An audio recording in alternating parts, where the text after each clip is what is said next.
Okay, so moving on, 7024 electrode. You can read through that section. The big portion of it is a third of the weld metal deposit comes from the covering. Okay, really big rod electrode puts a large amount of material down a very high deposition rate.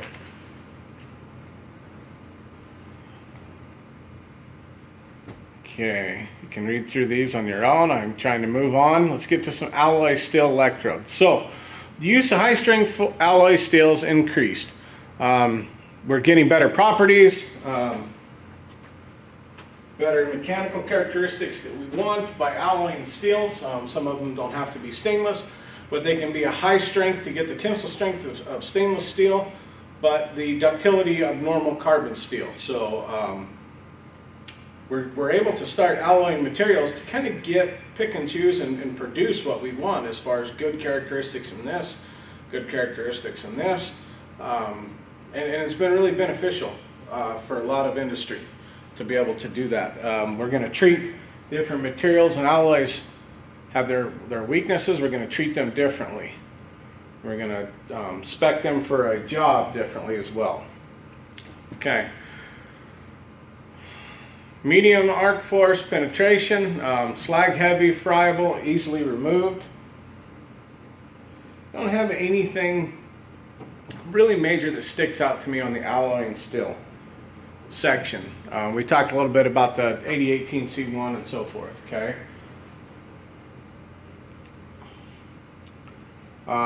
Stainless steel. Stainless steel is a popular term for chromium and chromium nickel steels.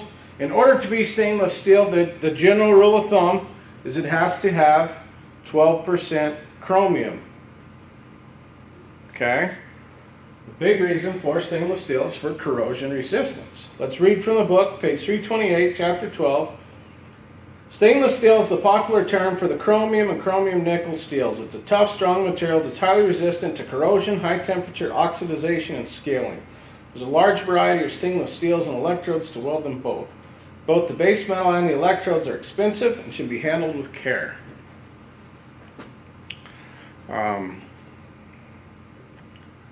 Metallurgically, it's classified as martensitic. Reading from the PowerPoint here, sorry. Classified as martensitic, ferritic, precipitation hardening, duplex, and austenitic steels.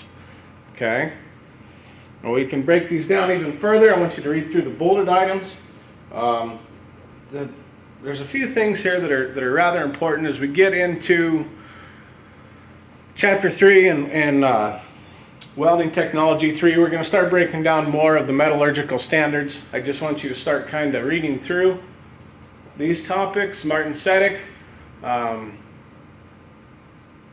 it's normally hard and brittle, requires preheating and post-heating for welding.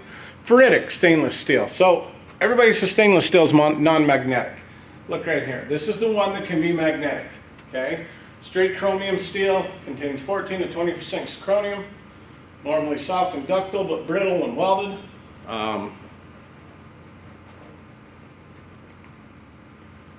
Precipitation hardening.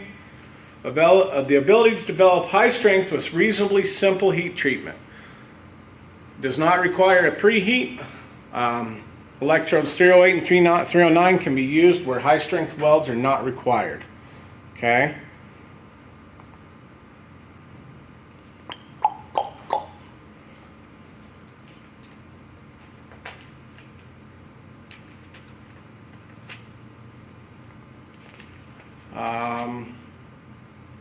Austenitic stainless steel contains both chromium and nickel. Nickel content usually ranges from 3.5% to 22%. Chromium contents from 16 to 26%. So looking at the nickel content and the chromium content alone, we're going to need to do some severe heat treatment on this. Some preheat, some post-heat. We're going to have to anneal it, so forth. Okay. Strong, ductile, resistant to impact. It's non-magnetic when annealed, but slightly magnetic when cold worked. One of the benefits of this specific type of stainless steel is that it can be cold worked and you can get some property out of it. So the finish on it can be very nice. Most of your home appliances are stainless steel. and they are the austenitic grade stainless steel. They've been cold worked to get that fine finish, and very nice appearance to the grain structure. It says that heat treatment is not necessary during welding.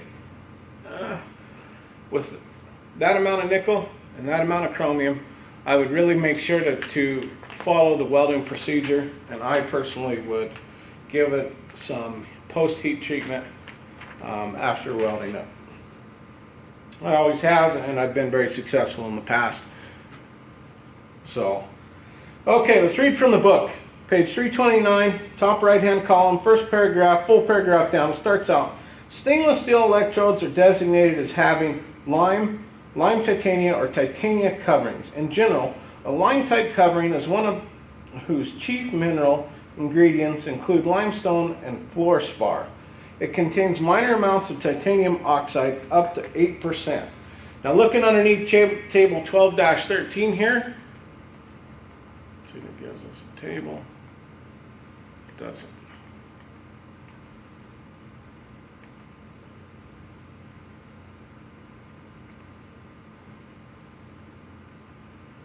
I think I missed over a section here.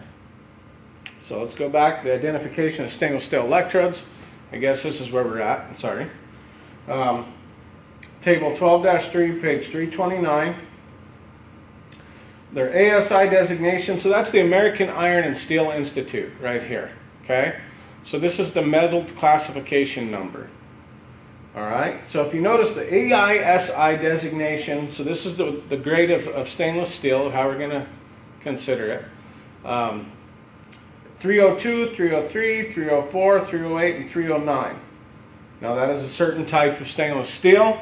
If you look to the right there, if you look at the popular trade names, it's 18.8 or 19.9. This is concerned with the amount of nickel and chromium within the material. Okay. The AWS electrode recommended is 308.15, 308.16, and feel free to go ahead and look down through this designation. So one thing you can see at the top of it is that the 300 series is the austenitic or chrome nickel types, AISI 300 series. If you're looking down to the AISI 400 series or the 500 series, we'll get into that later on. Okay. Lime contains up to 8% titanium dioxide, titania less than 20% titanium dioxide, and lime titania contains between 18 and 20% of both. Now, page 330, chapter 12. Here we go. Lime type are designed for DC electrode positive only. So this is important to know. This is something that's a pretty big deal, because you don't get a lot of chances sometimes with stainless steel, especially with the finished product.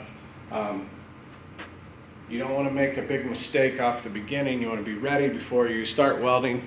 If you don't have your lead switched around, it can be a very expensive repair if you do not weld it correctly. Okay? That is the main portion that I wanted to talk about here, was looking at the lime type, DC electrode positive only, designed for either. So now we're at the titania type, which is either AC or DC electrode positive. Gives a smooth arc, fine bead appearance, very easy slag. Okay. So let me give you an example here real quick. I should have done this. We talked about the lime type is an E3XX-15 classification. Okay. 3XX-16 classification for the titania type here. Now we're looking at the lime titania type. It's used with DC electrode positive or DC electrode negative only, or with alternating current DCEP or DCEN. All position electrodes weld straight chromium, chromium molybdenous. Stainless steels tend to eliminate hydrogen, manganese and silicon included to reduce oxidization. arc stability, and easily removable slag. So right there, that almost sounds like that's the perfect rod, huh? Pretty good, the way it's described. Your chances are, your flexibility as far as DC electrode positive, negative, which polarity you're using, so forth. If you're using the lime titania type, you've got a greater range of options there. Okay.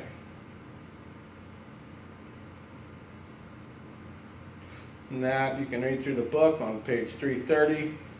We're going to go into hard facing electrodes.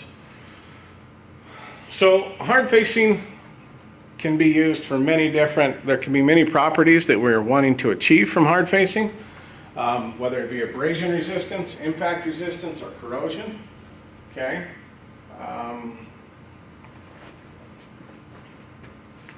Read through page 330.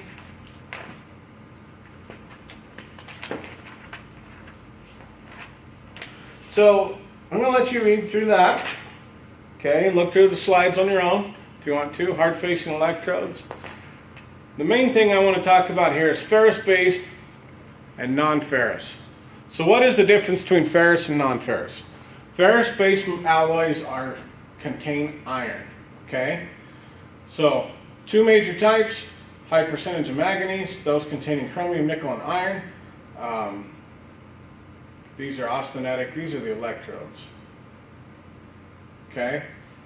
But between the two, ferrous materials contain iron, non-ferrous do not. So non-ferrous materials are going to be stainless steel,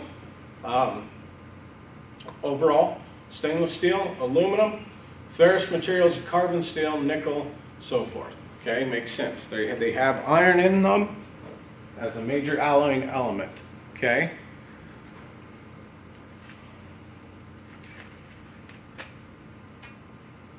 So I want you to read page 332, look through the PowerPoint here.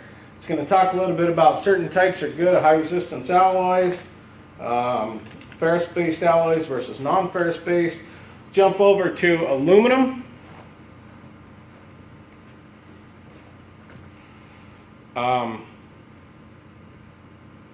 For the most part, you're not going to see a lot of shielded metal arc welding aluminum. You're going to see more of this in the wire and gas tungsten arc welding. They do make aluminum stick welds or stick electrodes. However, they're pretty tricky to learn how to weld with, especially for most of the things that we are doing.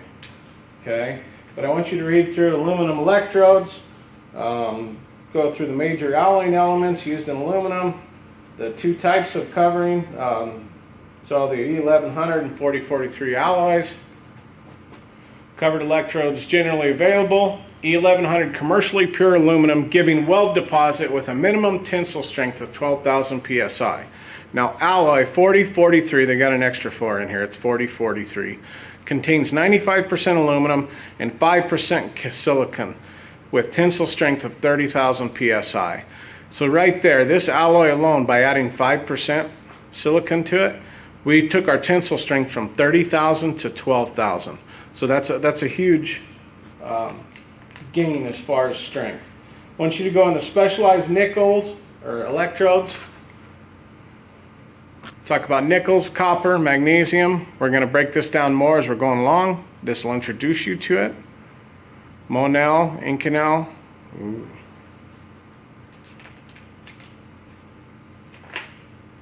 All right, I'm going to leave you be to look through the PowerPoints on your own through the rest of the chapter, and we will catch up with you during the next video lecture. Have a good day.